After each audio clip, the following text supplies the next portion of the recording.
in Britain we have a great treasury of mixed voice part songs, and we're very lucky because, perhaps because of the texts that composers have available to set, that some of the English language part songs contain some of our great composers' most beautiful and private thoughts. Choosing a theme of summer is not exactly right. It's a Summer Idyll because one associates part songs very much with the summer.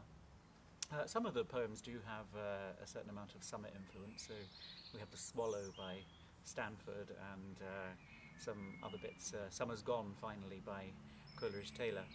But really it's just an opportunity to celebrate a particular period in English music history where choral writing was perhaps at its very best. I think that there's an awful lot of music by very fine composers sitting unperformed and unpublished on shelves, and that's exactly where this was, sitting on a shelf, unknown. Bantock was a very prolific composer. He wrote a great deal of music and a great deal of choral music, and so I suppose some pieces just didn't make it to the final cut, as it were, when you look at publishers' lists. But that doesn't mean that they're not very fine pieces, and this is a setting of William Russell. It's called the Gates of Dreamland, originally, the poem, and Bantock actually made a solo song of it as well in 1923. This is indeed unperformed, a very beautiful, very mystical and very folky setting of this Irish poem.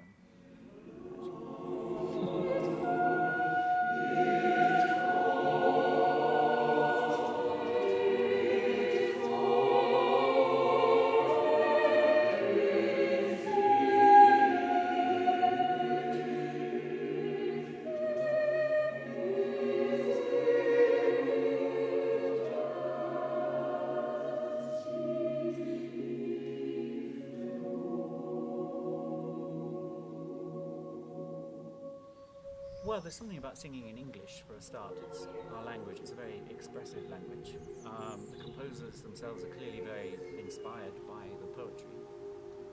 And there's a wonderful opportunity for exploring a very romantic musical language as well.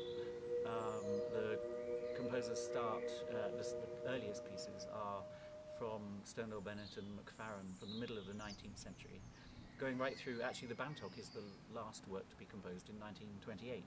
So we're taking about 80 years of music, and during that time there was a great change in musical language with an influence of folk idioms and obviously the sort of things that were going on in Europe affecting musical harmony and the harmonic language. Come live with me, and be my love, and we will all the pleasures prove, that hill and valley, dale and field, that hill and valley, that dale and field, and all the craggy mountains yield. Thence will we sit upon the rocks, and see the shepherds feed their flocks. By shallow rivers to its falls, with broadest lands sing madrigals. They did. Part of the advantage of doing a program that's focused in maybe 70 years worth of music, and all in the same country and in fact the same city, is that actually the composers did know each other very well. Macfarren and William Sterndale Bennett both taught at the Royal Academy of Music, and they actually share almost exactly the same dates. William Sterndale Bennett was Sullivan's teacher at the Academy. Sullivan was very helpful to Elgar in his early years, and of course Elgar, Stanford and Parry were at all the functions together at the Three Choirs Festival, etc., and knew each other very well. Stanford of course taught Coleridge-Taylor, also Vaughan Williams. So I think we can probably say that the composers all knew each other rather well.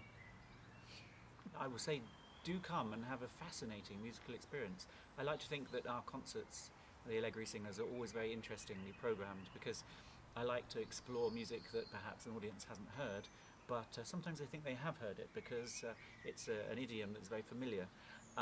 Do come to this. There's some very, very beautiful singing and also some very dramatic singing in places too.